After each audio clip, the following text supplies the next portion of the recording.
Day 31 of 365. 31 जानेवारी 1920 रोजी doctor B R. Ambedkar यांनी मूकनायक या वृत्तपत्राची सुरुवात केली, ज्याला छत्रपती शाहूजी महाराज यांचा आर्थिक पाठिंबा होता. त्यावेळी डॉक्टर आंबेडकर सिडनहॅम कॉलेजमध्ये शिक्षक होते.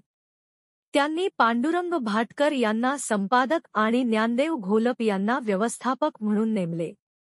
हे मराठी वृत्तपत्र वंचित समाजाच्या हक्कांसाठी एक प्रभावी व्यासपीठ बनले.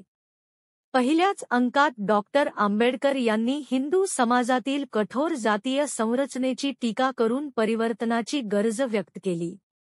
मूकनायक अन्यायाविरोधात एक बुलंद आवाज ठरले, मात्र एप्रिल 1923 मध्ये त्याचे प्रकाशन थांबले. अशा अधिक कंटेंटसाठी कृपया लाईक, फॉलो आणि शेअर करा.